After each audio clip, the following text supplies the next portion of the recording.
Hi friends, this is Anjum from civils daily. आज हम लोग बात करने वाले हैं रशिया यूक्रेन क्राइसिस के बारे में। लेटेस्ट ये बर्निंग इशू है और बर्निंग इशू में हम लोग इसी तरीके से एक डिटेल्ड बर्निंग इशू अब देखा करेंगे। और उसमें जब हम सबसे पहले कॉन्टेक्स्ट की बात करेंगे कि क्या है, मैपिंग देखेंगे कि रशिया यूक्रेन के बीच में क्या क्या आता है और कौन कौन से सीज जो है आसपास में है, किसके कंट्रोल में क्या है, एनेक्सेशन क्रीमिया का कब हुआ था, सी ऑफ एजोव पे किसका कंट्रोल है, और कर्च स्ट्रेट क्यों इम्पोर्टेंट है, रशियन बैक्ड रिबल्स क्या कर रहे हैं यूक्रेन में। यूक्रेन का ये जो हिस्सा देख रहे हैं आप, ये वाला, और डिटेल में इसको हम लोग देखेंगे।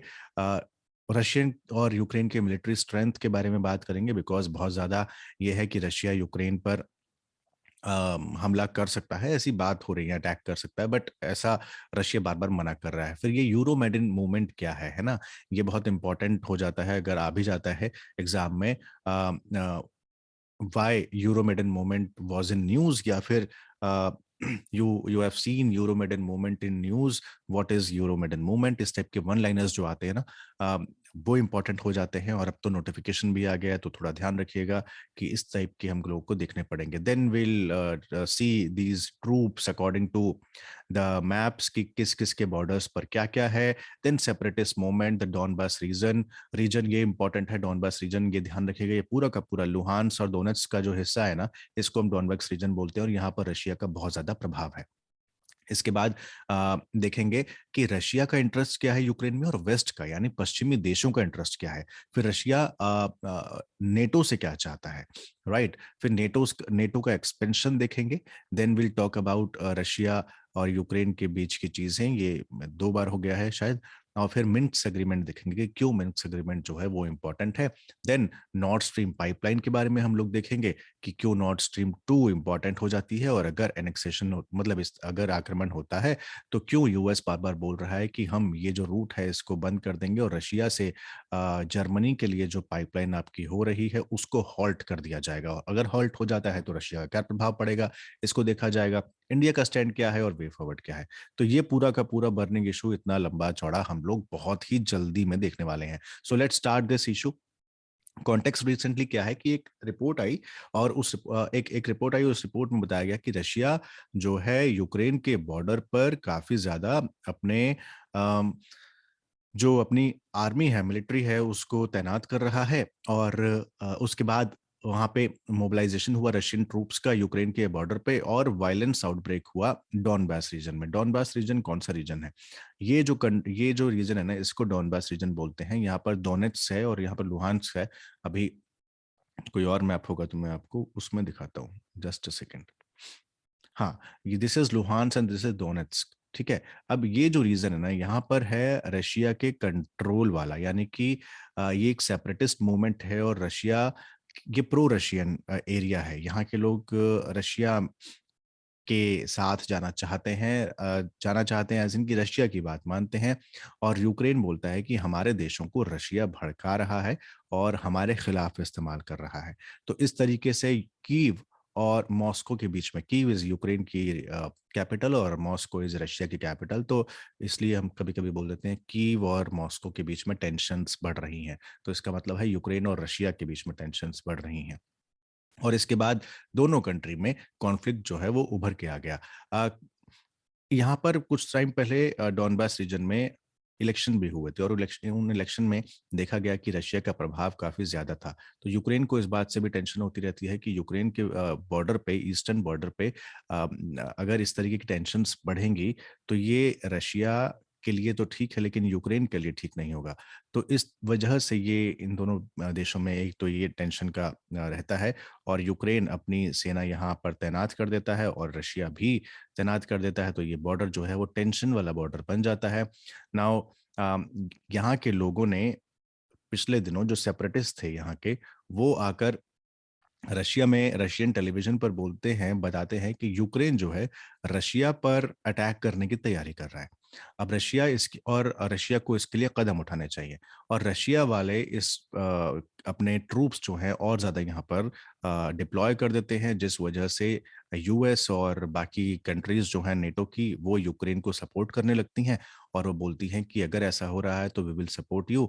और रशिया बोलता है कि यूक्रेन में नेटो कंट्रीज़ जो हैं ये यहाँ पर हथियार भेज रहे हैं, आर्म्स भेज रहे हैं और उसे रशिया के खिलाफ इस्तेमाल करने के लिए भड़का रहे हैं यूक्रेन को। तो टेंशन्स जो हैं इस तरीके से अराइज़ होती हैं। ये क्रीमिया है, रशिया ने 2014 में इसे एनेक्स किया था। इसके पीछे की कहानी भी है, ये मैं आपको बताऊँगा। तो ये याद रखिएगा, ये जो हिस्सा देख रहे हैं आप ये वाला, this is Sea of Azov.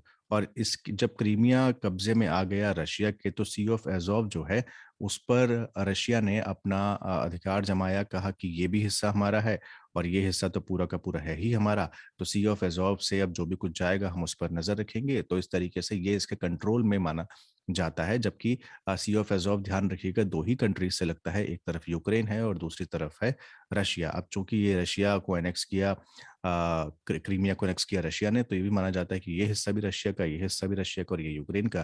तो this is Sea of Azov और इन दोनों के बीच में से निकलती है कर्च स्ट्रेट। तो यहाँ पर हुआ ब्लैक सी। तो एज़ोव सबसे अबव, यानी कि सबसे ऊपर सी ऑफ एज़ोव, देन ब्लैक सी। और यहाँ पर फिर सी ऑफ मरमरा और यहाँ पर फिर मेडिटेरेनियन सी। नाउ हिस्ट्री क्या है? देखिए 2013 तक, है ना? यूक्रेन जो है रशिया का स्ट्रॉन्ग अलाई था, ठीक है? कोल्ड वॉर के डेज़ से ही, जब यूएसएसआर था तब तो सब कुछ एक था, लेकिन यूएसएसआर के बाद जब कंट्रीज़ टूटी और अलग-अलग कंट्रीज़ बनी, तो यूक्रेन जो था वो रिपब्लिक था विद इन द यूएसएसआर और कोल्ड वॉर के दिनों में स्ट्रॉन्ग अलाई था 2013 तक रशिया का। वहाँ पर जो चुनाव होते थे, इलेक्शन होते थे, उनमें काफ़ी ज़्यादा रशिया का इम्पैक्ट माना जाता था। अब यूक्रेन ने सोचा कि अब यूरोपियन यूनियन के साथ एग्रीमेंट उसने करने स्टार्ट किए, तो रशिया ने इस पर ऑब्जेक्ट किया कि भई आप यूरोपियन यूनियन के साथ कैसे जा रहे हैं। आप जानते हैं कि जब पोलराइज़ेशन होता है देशों का या फिर पूरे वर्ल्ड का, तो ये माना जाता है कि रशिया एक तरफ है और यूएस एक तरफ हो जाता है, ब्रिटेन एक तरफ, राइट? तो उसी उसी लिए इसने बोला कि आप इसने एक ऑब्जेक्शन उठाया कि आप यूरोपियन यूनियन के साथ कैसे जा सकते हैं। तो रशिया ने, जब वो नहीं माना और यूरोपियन यूनियन के साथ एसोसिएशन करने लगा, तो रशिया ने एनेक्स किया क्रीमिया को और वहाँ पर चुनाव भी जो थे, उसमें भी जो प्रेसिडेंट बने थे, वो रशिया के जो बैक्ड था जिनको, या फिर रशिया का जिनको साथ देना चाहिए था, उसको लेकर भी टेंशन्स थी। रशिया को आपत्ति थी, ऑब्जेक्शन था कि आप ऐसा प्रेसिडेंट मतलब होना चाहिए जो हमारी सपोर्टेड हो। जब ये नहीं हुआ और साथ में यहाँ पर उसने यूरोपीय यूनियन के साथ एसोसिएशन होने लगा, तो रशिया ने ऐतराज़ जताया। और क्रीमिया वो रीजन है जहाँ पर रशियन स्पीकिंग लोग यूक्रेन में ज़्यादा रहते थे। ये जो क्रीमिया है ना, यहाँ पर रशियन स्पीकिंग लोग ज़्यादा रहते थे। तो इसने इसको एनेक्स कर लिया, कहा कि ये तो हमारे से लगता हुआ हिस्सा है और ये हमारा ही हिस्सा है, और फ़ोर्सफुली किया। और कहा जाता है कि इसमें लोगों का साथ उसको मिला और इस पूरे के पूरे इस एनेक्सेशन में 10,000 से ज़्यादा लोगों की जानें गई। बहुत सारे लोग, लाखों लोग डिस्प्लेस हुए इधर से उधर। नाउ उसके बाद जैसे ही क्रीमिया का एनेक्सेशन होता है, तो रशिया का कर्ज स्टेट पर, ये कर्ज स्टेट है, यहाँ पर जो है प्रभाव बढ़ जाता है और कहते हैं यहाँ से उसने एक अपनी नेवल शिप्स यहाँ पर खड़ी कर दी और देखना स्टार्ट किया कि यूक्रेन में ब्लैक सी से सी ऑफ एज़ोव में कौन-कौन सी शिप्स आ रही हैं और उनको रोकने का, यूक्रेनियन वेसल्स को रोकने का, ट्रैवल करने का भी आरोप लगाया कि उनको मनाही कर दी गई रशियन कोस्ट गार्ड ने कि आप यहाँ से नहीं निकल सकते, ये हमारे हिस्से का है। इस तरीके से यहाँ पर फिर उन दोनों के बीच में एक पेट्रोलिंग के लिए एक दोनों देशों के बीच में एक एग्रीमेंट होता है और एग्रीमेंट के बाद दोनों देश इस तरीके से आगे बढ़ते हैं। तो ये मैपिंग में देखेंगे, Sea of Azov, this is Black Sea, this is Sea of Marmara, this is Aegean Sea, sorry Aegean Sea, then this is Mediterranean Sea. तो नॉर्थ टू साउथ लगाने को आएगा तो सी ऑफ एज़ोव इज़ सबसे above, then Black Sea, एबी, then Marmara, then Aegean Sea या Aegean Sea then Mediterranean Sea, ठीक है, याद रखिएगा। और कर्च स्टेट कहाँ पर है? कर्च स्टेट है ब्लैक सी और सी ऑफ एजोव के बीच में, राइट। और यूक्रेन और रशिया से लगता है सी ऑफ एजोव, और Black Sea, black tea with burger, मैंने आपको एक बताया था। तो ब्लैक, ब्लैक से टी माने टर्की, बर्गर में बी माने बुल्गारिया, यू माने यूक्रेन, आर माने रोमानिया, जी माने जॉर्जिया, आर माने रशिया। तो black tea with burger is the code word जिसमें ब्लैक सी से कौन कौन सी कंट्रीज लगती हैं, ठीक है। नाउ रशियन बैक्ड रिबल, इसके बारे में डोनेट्स और लुहान्स के बारे में मैंने बात कर ली थी कि ईस्टर्न यूरोप का जो एरिया है यहाँ पर ये पूरा रशिया का बैक्ड है। तो इसके बारे में मैंने बता दिया, तो मैं आपको फिर से नहीं बताऊंगा, ठीक है। तो ये याद रखिएगा। Now causes of conflicts, shared history है। शेयर्ड हिस्ट्री इसलिए कि यूक्रेन और रशिया में हजारों साल से लोग एक साथ रहते थे, तो कल्चरल, लिंग्विस्टिक और फैमिलियर लिंक्स वहां पर बने हुए हैं। Now as part of Soviet Union, second most powerful republic था रशिया के बाद यूक्रेन। तो बहुत स्ट्रेटेजिकली और इकोनॉमिकली और कल्चरली दोनों काफ़ी एक दूसरे से जुड़े हुए हैं, और आसपास के कंट्रीज भी हैं। इट सेम लाइक कि हम अपने पड़ोसी देश के साथ काफ़ी ज़्यादा कल्चरल और लिंग्विस्टिक चीज़ें शेयर करते हैं, जो हमारे हमसाय मुल्क की या हमारे पड़ोसी मुल्क की जो खासियत हैं, जो वहाँ पे भाषा बोली जाती है, वो हमारे यहाँ भी बोली जाती है। जो वहाँ के कल्चर है वो काफ़ी ज़्यादा आपको दिखेगा कि पाकिस्तान का जो ईस्टर्न एरिया है और अपने पंजाब की जो बोलियाँ हैं वो काफ़ी मैच करती हैं। उर्दू के अलावा बात कर रहा हूँ, वो पंजाबी की, है ना? वहाँ बोली जाती है, और काफ़ी ज़्यादा चीज़ें, वो भाषा या फिर खाना या फिर लैंग्वेज या फिर किस तरह से रहते हैं, ये सारी चीज़ें बहुत शेयर्ड हिस्ट्री है ना? तो इसी तरीके से वहाँ भी शेयर्ड हिस्ट्री थी। तो इमोशनल एक्सप्लॉइटेशन ऑफ पीपल, ये कहा जाता है कि रशिया के पार्ट में यूक्रेन का और यूक्रेन के पार्ट में रशिया का काफ़ी इमोशनल इश्यूज वहाँ पर हैं, और उसका एक्सप्लॉइटेशन इलेक्टोरल और मिलिट्री पर्पस की वजह से होता रहता है कि एक दूसरे को प्रभावित करने के लिए, एक दूसरे को अपने अंडर में लेने के लिए काफ़ी ज़्यादा एक्सप्लॉइटेशन इमोशनली लोगों का होता है कि भाई आप तो रहने वाले कायदे से हमारे यहाँ के हैं, हमारे यहाँ से आपकी लैंग्वेज और कल्चर मिलते हैं, आप तो दूसरे देश में पहुँच गए हैं। इस तरीके से वो ईस्टर्न पार्ट जो यूक्रेन का है या वेस्टर्न पार्ट जो रशिया का है, इस तरीके से इमोशनल एक्सप्लॉइटेशन होता है पीपल का। Now balance of power, Ukraine split हुआ सोवियत यूनियन से, तो रशिया और वेस्ट के बीच में एक ये हुआ कि बैलेंसिंग कैसे की जाए पावर की। तो यूक्रेन एक तरीके से दोनों के बीच में, वेस्ट और रशिया के बीच में बफर स्टेट का काम करने लगा। तो बैलेंसिंग पावर करने की वजह से कि अगर रशिया और यूक्रेन दोनों ही ताकतवर हो जाएंगे तो पावर कैसे एक के हाथ में कैसे आएगी, है ना? हमेशा एक लीडर होता है और लिसनर होता है, और लीडर हमेशा एक ही होता है, 5 नहीं हो सकते हैं। तो उस एरिया में किस तरीके से किया जाए, तो उन्होंने इन्फ्लुएंस करना स्टार्ट किया कि यूक्रेन को अगर वेस्ट इन्फ्लुएंस करेगा तो एक बैलेंस बनेगा कि रशिया वहाँ पर बहुत ताकतवर नहीं हो पाएगा और दोनों के बीच में बैलेंस बन जाएगा। एक्ट एज अ बफर्स, ये बफर वही बात है, यूनाइटेड स्टेट और यूरोपियन यूनियन ने यूक्रेन को बफर के तौर पर इस्तेमाल किया रशिया और वेस्ट के बीच में।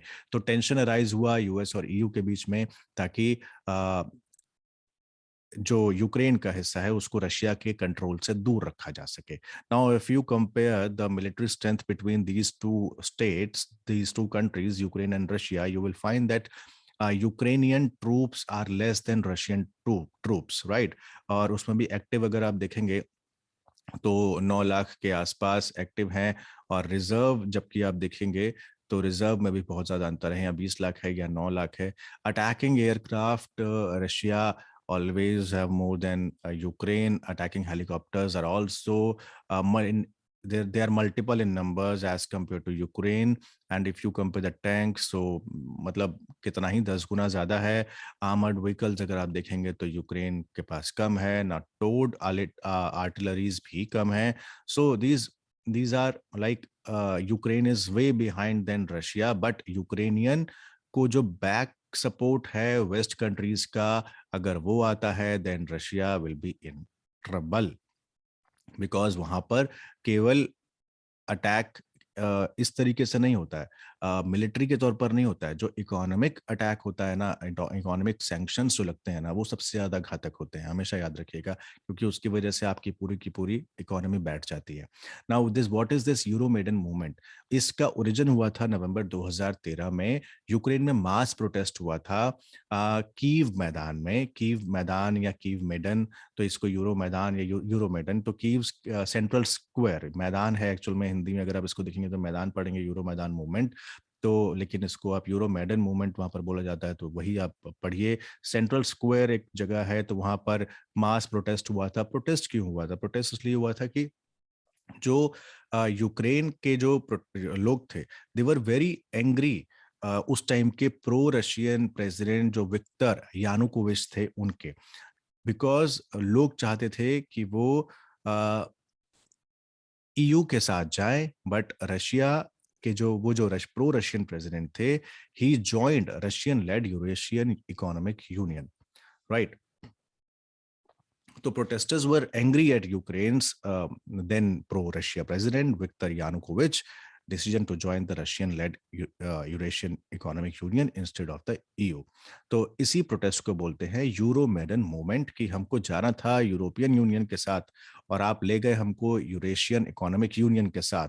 तो इसके लिए जो प्रोटेस्ट हुआ था यही था। और इसके बाद तो जब इतना बड़ा प्रोटेस्ट होगा, तो क्रीमिया का जो एनेक्सेशन था, वो उसके मतलब ये फियर खाने लगा वहाँ के सत्ता को और रशिया को। इसके बाद जो वेस्टर्न इन्फ्लुएंस था वो वहाँ पर बढ़ता गया कि भाई लोग तो हमारे साथ आना चाह रहे हैं, लेकिन वहाँ की जो पॉलिटिकल पावर्स हैं वो रशिया के साथ जाने चाह रही हैं। तो Russia decided to take action to invade Crimea at that time which were a part of Ukraine.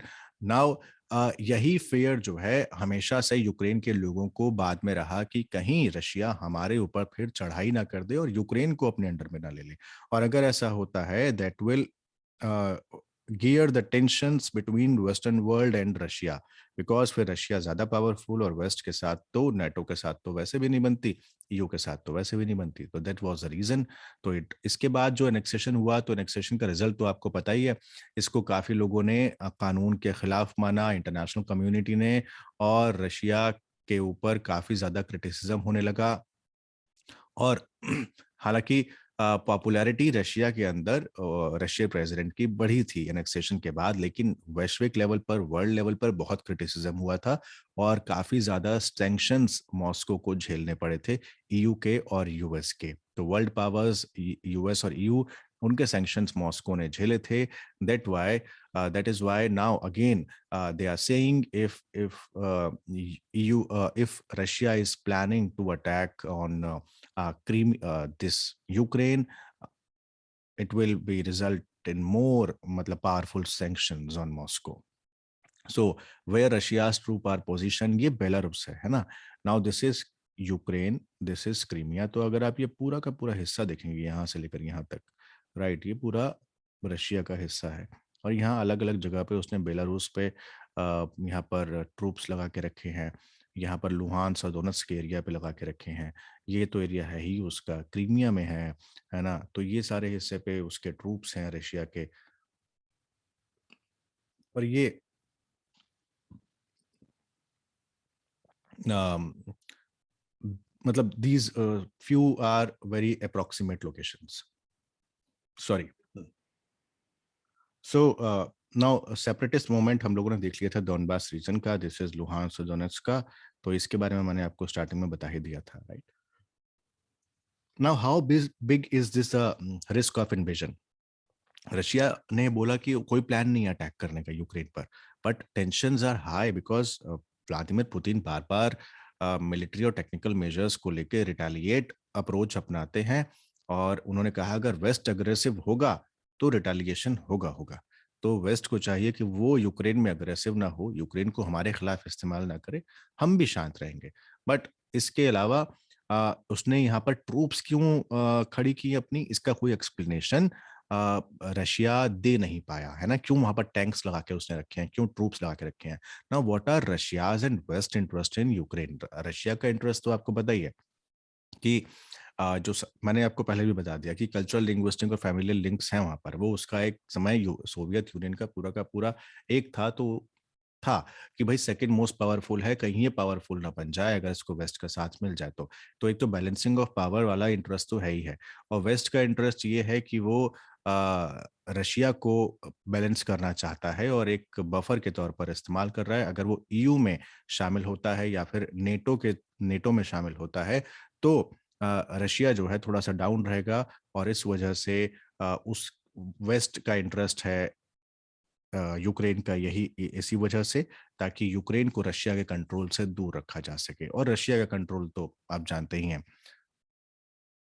Now Russia क्या चाहता है नेटो से? नेटो आप जानते हैं कि वेस्ट की जो कंट्रीज हैं वो सब मिलके एक एसोसिएशन उन्होंने बनाया कि मिलिट्री या फिर कोई इमरजेंसी आती है तो सारे देश एक साथ खड़े रहेंगे और मेंबर कंट्री को बचाएंगे, है ना? तो ये था पूरा का पूरा नॉर्थ अटलांटिक ट्रेडी ऑर्गेनाइजेशन। तो दिस वाज नेटो, राइट? तो नेटो के बारे में अगर आपने अब तक नहीं पढ़ा है तो प्लीज इसको और पढ़ लीजिएगा, बिकॉज नेटो इज इम्पॉर्टेंट। एक बार ऐसे भी आ चुका है नॉर्थ अटलांटिक ट्रेडी ऑर्गेनाइजेशन पे, जिसको हम लोग नॉर्थ अटलांटिक अलायंस भी बोलते हैं।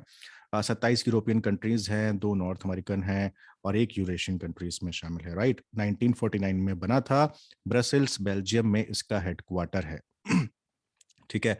तो उस टाइम पे यूएस, कनाडा और काफ़ी वेस्टर्न यूरोपियन कंट्रीज थी, वो सब मिलकर आई थी कि सोवियत यूनियन के अगेंस्ट में उनको कलेक्टिव सिक्योरिटी चाहिए, राइट? तो कलेक्टिव, जब जो इंस्टीट्यूट खड़ा ही सोवियत यूनियन के अगेंस्ट में कलेक्टिव सिक्योरिटी के लिए है, तो जाहिर सी बात है उसके साथ जाने के लिए तो वो राजी नहीं ही होगा, और ना ही उन कंट्रीज को वो जाने देगा जो कि सोवियत से पहले जुड़ी हुई थी, और खास करके यूक्रेन जैसा देश जो कि काफी ज्यादा कल्चरली और लिंग्विस्टिकली और बाकी चीजों में एक जैसा है। ठीक है, तो इसलिए जब जब यूक्रेन को वेस्ट हमेशा इस्तेमाल करने की कोशिश करता है, नेटो में घसीटने की कोशिश करता है, ईयू में लाने की कोशिश करता है, और रशिया चाहता है कि ऐसा ना हो, वरना एक बैलेंस, वरना वो बफर की बजाय जो नेटो का जो कमांड है वो रशिया के बहुत नजदीक तक आ जाएगा, राइट? तो दीज आर द रीजंस, ये भी एक रीजन है। एक और चीज मैं आपको एक मैप में बहुत ही कमाल की चीज मैं अभी आपको दिखाने वाला हूँ, अगर वो यहाँ पर होगा तो। ये हिस्सा दिख रहे हैं, इसके बारे में भी हम बात करने वाले हैं। ठीक है, मजा आएगा आपको कि ये रशिया का हिस्सा है कैसे, और वो क्या बोलते हैं उसको, ये आप मुझे बताइएगा। मैं प्लेसेस इन न्यूज़ जब कवर करूंगा ना, तब मैं आपको बताऊंगा। तो रशिया यही चाहता है कि यूक्रेन जो है उसका मेंबर ना बने, और वेस्ट की जो कंट्रीज हैं वो यूक्रेन को रशिया के खिलाफ इस्तेमाल करने के लिए उकसाए ना। ठीक है, तो यही यही वजह है कि इस तरीके से नेटो का एक्सपेंशन अगर आप देखेंगे ना 1997 से पहले अगर देखेंगे, ये सारी कंट्रीज नेटो में ऑलरेडी थी। ठीक है, नाउ 1997 1997 के बाद से ये सारी कंट्रीज 1 2 3 4 5 ये सब देख रहे हैं यहाँ पर, यूक्रेन और रशिया को अगर आप छोड़ दीजिए, क्रीमिया को, अ, इन सब कंट्रीज ने नेटो ज्वाइन कर लिया। ठीक है ना? अब यहाँ पर देखिए, ये एस्टोनिया है, ये लाटविया है ना? ये लिथुआनिया है, देन ये पोलैंड है, देन ये चेक रिपब्लिक है ना? इसको पीसीएस बोलते हैं, पोलैंड, चेक रिपब्लिक और स्लोवाकिया है। ठीक है, पीसीएस के एग्जाम आप देते हैं ना, तो पोलैंड, चेक रिपब्लिक और स्लोवाकिया के एग्जाम देते हैं आप। नहीं, जोक्स अपार्ट, तो ये तरीके हैं याद करने के, अगर आपको याद नहीं होता है तो, है ना? तो ईएलएल, तो Estonia, Latvia, Lithuania, then this is Poland, चेक रिपब्लिक, देन ये this is Slovakia, then Hungary, then Romania, Slovenia, Croatia, Montenegro, Albania, मैक्लोडियन, मैसेडोनिया, बुल्गारिया वगैरह वगैरह। तो ये सारी है, तो ये क्रीमिया, यूक्रेन, रशिया। अब देख लीजिए, अगर यूक्रेन भी यहाँ जाता है तो रशिया को दिक्कत होगा ही होगा।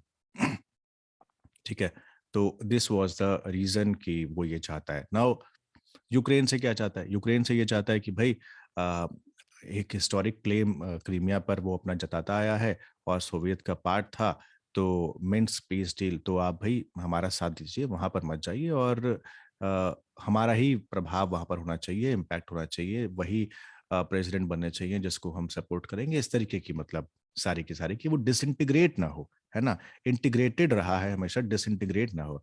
तो इस वजह से एक 2015 में मिन्स्क पीस डील हुई थी ईस्टर्न यूक्रेन के, मतलब यूक्रेन और इनके बीच में।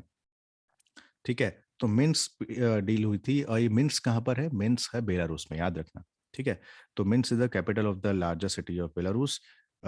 located in Swilash or something. I'm not very much familiar about that city, लेकिन हाँ मिन्स्क बेलारूस में है, याद रखिएगा। तो हुआ था मिन्स 1 और मिन्स 2 इस तरीके से हुए थे। तो यूक्रेन और रशिया बैक्ड सेपरेटिस्ट के बीच में, इन दोनों के बीच में, यहाँ पर अगर आप देखें डोनेट्स्क और इनके बीच में एक एग्रीमेंट होता है कि हम लोग शांत रहेंगे, सीज़ फायर रहेगा, और एक डील साइन की थी कैपिटल ऑफ बेलारूस में, और बात हुई थी कि प्रिजनर्स एक्सचेंज करेंगे, ह्यूमैनिटेरियन एड प्रोवाइड कराएंगे और वायलेट नहीं करेंगे। नाउ 2015 में फिर मिन्स्क 2 करके एक डील हुई, और उस डील को मीडिएट किया फ्रांस और जर्मनी ने, और कहा कि आप जो कॉन्फ्लिक्ट को जो नहीं मान रहे हैं, अब ये फाइट जो है रिबेल्स के साथ, रिबेलियन रीजन में, आप उसको खत्म करें और बॉर्डर जो है यूक्रेनियन नेशनल ट्रूप्स को हैंड ओवर करें। रिप्रेजेंटेटिव्स ऑफ रशिया इन लोगों ने यूक्रेन के साथ और ओएससीई के लीडर्स के साथ वो डील साइन की थी, और डील साइन करने के बाद कहा था कि ये सब कुछ शांत रहेगा, लेकिन ऐसा हुआ नहीं। ठीक है, तो इन डील्स का कोई खास असर पड़ा नहीं। तो वो क्या है, ये OSCE, OSCE Organisation of Security and Cooperation of in Europe. तो ये एक वर्ल्ड की largest security oriented inter governmental organisation है, और इसका मैंडेट ये है कि ये कंट्रोल, मतलब उन इश्यूज को केटर करेगी जो कि आर्म्स कंट्रोल, ह्यूमन राइट्स और फ्रीडम ऑफ प्रेस और फेयर इलेक्शंस के लिए काम करेंगे। तो ये इसका पूरा का पूरा मैंडेट है। ओएससीई ये 1975 में फाउंड हुआ था, और हेलसिंकी में इसका जो है वो है हेडक्वार्टर है। ठीक है, तो इसके बारे में इससे ज़्यादा मेरे ख्याल से और जानने की ज़रूरत ओएससीई के बारे में तो नहीं है। तो ये ध्यान रखिएगा कि ओएससीई 1975 में फाउंड हुआ था, और इसका जो हेडक्वार्टर्स है वो हेलसिंकी में है। ठीक है, Organisation of Security and Cooperation in Europe, बहुत सारी कंट्रीज है।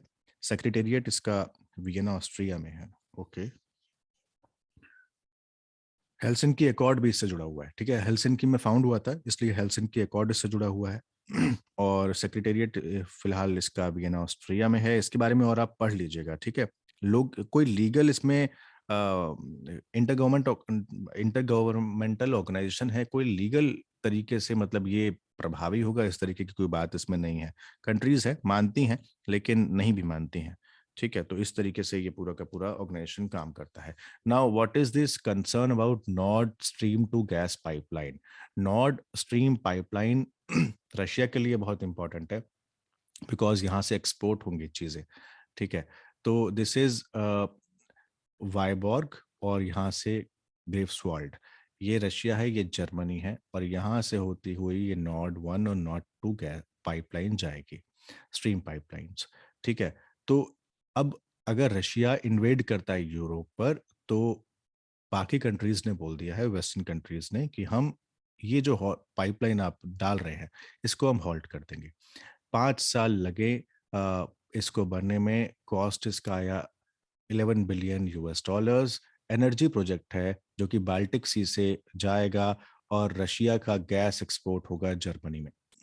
गैस एक्सपोर्ट का मतलब आप समझ रहे हैं कितनी बड़ी अ, उसको वैल्यू मिलने वाली है इसकी वजह से। और अगर ये हॉल्ट होता है तो रशिया के इकोनॉमी पर कितना ज़्यादा इम्पैक्ट पड़ेगा, है ना? तो जर्मनी को लेकिन जर्मनी को गैस की ज़रूरत है, और वो रशिया अगर उसको इम्पोर्ट करता है तो ये है। अभी फ़िलहाल क्या होता है, रशिया जो वेस्टर्न कंट्रीज़ को गैस जाती है वो यूक्रेन से होती हुई जाती है। अगर ये गैस पाइपलाइन नॉर्ड 2 बनती है तो फिर यहाँ पर क्या होगा कि रशिया यूक्रेन को बाईपास करते हुए जर्मनी से चला जाएगा। तो इसलिए थोड़ा-सा यूक्रेन के लिए ये, यूक्रेन और पोलैंड ने इस पर आपत्ति जताई थी कि अभी जो यहाँ से होकर जा रही है तो इसमें यूक्रेन का भी हिस्सा होता है, पोलैंड का भी हिस्सा होता है, कि भाई हमारे यहाँ से जा रहा है तो हमको भी रेवेन्यू होना चाहिए, तो वो होके जाता है। बट अगर ये बाईपास होते हुए ये बनती है और डायरेक्ट फिर रशिया को सारा रेवेन्यू आएगा, तो ये उन लोगों के लिए, यूक्रेन और पोलैंड के लिए ये दिक्कत वाली बात हो जाएगी। नाउ यूएस का फेयर ये है कि रशिया के ऊपर यूरोप जो है बहुत ज़्यादा डिपेंडेंट हो जाएगा अगर ये गैस पाइपलाइन बनती है। ठीक है, अभी इधर उधर से आप गैस सप्लाई करवाते हैं, बट अगर ये पूरी की पूरी पाइपलाइन पूरी होती है तो रशिया के एनर्जी के ऊपर आप पूरा का पूरा यूरोप जो है अगर वो डिपेंडेंट होता है तो ये यूएस के लिए ठीक नहीं है। और रशिया अभी अपनी गैस जो है यूरोप के कुछ देशों को भेजता है, लेकिन वो यूक्रेन से होते हुए भेजता है। लेकिन ये जो नॉर्ड स्ट्रीम है ये इसको जब ओवरकम कर देगी, हटा देगी बीच में से, तो ये दिक्कत वाली बात है। तो पोलैंड भी अनहैप्पी और इस टाइम यूक्रेन भी अनहैप्पी है इसकी वजह से। अगर ये नहीं पूरी होती है, अगर ओपन नहीं होती है, तो यूरोप जो है ऑलरेडी कम सप्लाई जो है इस टाइम एनर्जी क्राइसिस में है, उसको एनर्जी चाहिए, मतलब गैस चाहिए। स्पेशली जर्मनी को badly need this pipeline gas, because ये 26 मिलियन जर्मन होम्स के लिए बहुत इंपॉर्टेंट हो जाती है नेशनल ट्रांजिशन, ताकि रिन्यूएबल एनर्जी पे हो सके, ईज हो सके। बट डेंजर ये है कि अगर ये हॉल्ट होती है और एग्जिस्टिंग क्राइसिस की वजह से भी हॉल्ट होती है, जो कि यूक्रेन के थ्रू आ रही है, अगर यूक्रेन के थ्रू आ रही है वो भी हॉल्ट होती है, और नॉर्थ स्ट्रीम पाइपलाइन भी हॉल्ट होती है, वो नहीं बनने देंगे नॉर्थ टू, तो जर्मन को गैस कहाँ से मिलेगी जर्मन्स को? तो ये एक पूरा का पूरा मसला है। तो आप ये हिस्सा देख रहे हैं रशिया का, है ना? आपको पता है रशिया का जो ये एरिया है ना, ये एक्सक्लेव है, तो ये भी रशिया के ही पास में है। तो याद रखिएगा, लिथुआनिया और पोलैंड के बीच में जो ये एरिया है, इसको बोलते हैं कैलिनिनग्राड। ठीक है, कैलिनिनग्राड। तो ये कैलिनिनग्राड जो है, ये रशिया का ही हिस्सा है, तो ये रशिया की ही रशिया का ही पार्ट है। इसके बारे में पढ़िएगा, मैं जब प्लेसेस इन न्यूज़ मैप में कवर करूँगा, तब आपको इसके बारे में और बताऊँगा कि रशिया क्या ये एक्सक्लेव है, ठीक है? तो ये पॉलिटिकल और ज्योग्राफिकली उसी का हिस्सा है और बाल्टिक सी के पास में पड़ता है। आप जानते हैं, तो नेटो मेंबर स्टेट्स से सराउंडेड है, पोलैंड और लिथुआनिया के बीच में, और ये रशिया का हिस्सा सॉरी, ये रशिया का हिस्सा है। तो रशिया यहीं तक नहीं है, रशिया यहाँ भी आ चुका है ना? तो कैलिनिनग्राड इसका नाम है, और प्लेसेस इन न्यूज़ के बारे में, इसके बारे में बात करेंगे, बिकॉज़ इम्पोर्टेंट है ना? इम्पोर्टेंट है। चलिए, पढ़िएगा कि what is Kaliningrad? Kaliningrad, Kaliningrad, yes, ठीक है? क्या ही इनके प्रोनाउंसिएशंस होते हैं। इंडिया का स्टैंड। इंडिया रशिया का बहुत अच्छा फ्रेंड है, हम जानते हैं, है ना? और उसने सिग्नल दे दिए कि वो जाएगा ट्रेडिशनल पार्टनर रशिया के साथ यूक्रेन इशू पर। क्लियरली उसने बोल दिया है, और उसने यूक्रेन स्पॉन्सर्ड रेजोल्यूशन के अगेंस्ट में वोट भी लास्ट नवंबर में किया था। तो इतना ही याद रखिएगा, इंडिया रशिया के साथ में खड़ा है, बिकॉज उसके पॉलिटिकल डिप्लोमेटिक अपने रिलेशंस हैं, है ना? डिफेंस रिलेशंस हैं, और एक सबसे पुराना, रूस जो है भारत का सबसे पुराना और सबसे ज्यादा ट्रस्ट वर्दी पार्टनर है। इस वजह से वो यूक्रेन इशू पर जा रहा है, जाएगा, ऐसा सिग्नल दिए हैं कि वो ट्रेडिशनल पार्टनर रशिया को इसमें बैक करेगा। हालांकि सॉवरेनिटी के मामले में इंडिया का हमेशा से रहा है कि हम किसी की सॉवरेनिटी में दखल अंदाजी नहीं करेंगे, हम वहां पर नहीं बोलेंगे। लेकिन यहाँ पर यूक्रेन स्पॉन्सर्ड रेजोल्यूशन के जब लास्ट ईयर उसने अगेंस्ट में वोट किया था, और तो ये क्लियर हो गया था दैट, और साथ में यूएनएससी की मीटिंग में भी, that India will be backing for a traditional partner Russia on Ukraine crisis. Way forward क्या, वे फॉरवर्ड यही है कि यूक्रेन देखिए लैक, उसके पास मिलिट्री रिसोर्सेज उतने ज़्यादा है नहीं, तो वेस्ट कंट्रीज उसको बैक करेंगी अगर रशिया का इन्वेजन होता है। कोशिश ये की जानी चाहिए कि शांतिपूर्ण तरीके से दोनों का हल निकल जाए। प्रैक्टिकल सॉल्यूशन ये है कि मिन्स्क पीस प्रोसेस जो था, वहाँ के जो सेपरेटिस्ट और यूक्रेन के बीच में, और यानी रशिया और यूक्रेन के बीच में जो हुआ था, सेपरेटिस्ट बीच में थे, उसमें रशिया बैक्ड, तो उनके बीच में जो मिन्स्क पीस प्रोसेस हुआ था, वो रिवाइव हो जाए, उसको कंट्रीज मान लें, है ना? वेस्ट कंट्रीज अपना प्रभुत्व ना दिखाएं, रशिया अपना दिखाए, और वेस्ट को कोशिश ये करनी चाहिए कि बजाय यूक्रेन को उकसाने के या फिर उनका साथ देने के, या फिर रशिया के अगेंस्ट ये देखने के कि हम रशिया के अगेंस्ट में किस तरीके से रशिया को डाउन किस तरीके से करें, ह्यूमैनिटेरियन ग्राउंड पे देखना चाहिए कि कितनी लाइव्स जो हैं वो खतरे में आ जाएंगी, डेंजर में आ जाएंगी अगर ये होता है, और वर्ल्ड इकोनॉमी पे कितना ज़्यादा प्रभाव पड़ता है अगर ये होता है, मतलब अगर इस तरीके से हम लोग इन्वेजन को बढ़ावा देते हैं।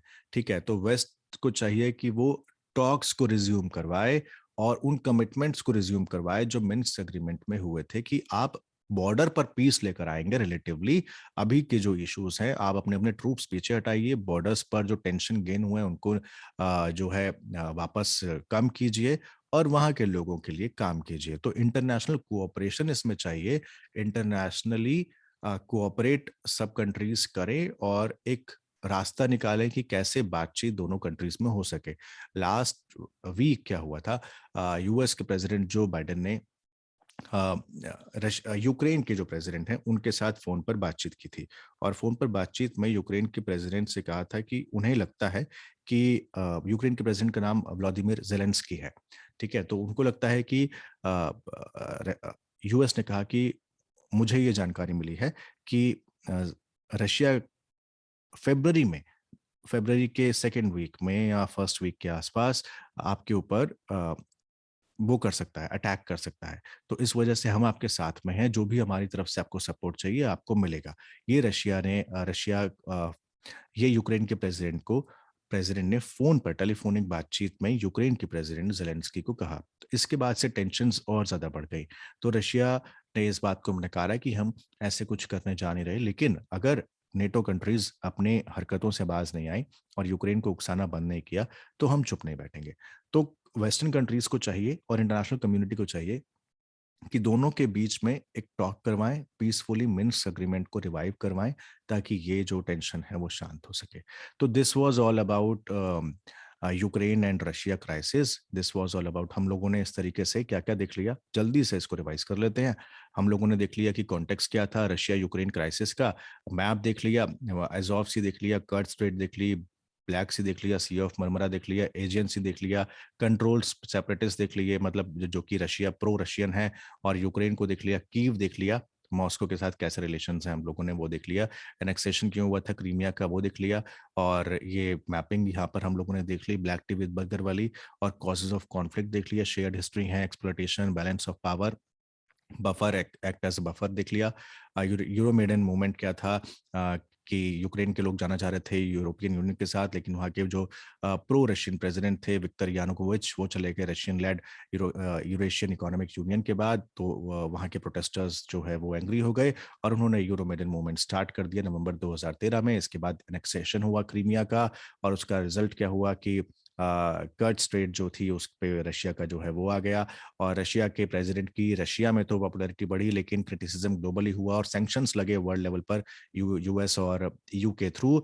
और अब फिर से कहा गया कि अगर आप यूक्रेन के साथ ऐसा करेंगे तो ये सैंक्शंस और ज़्यादा हम कड़े कर देंगे।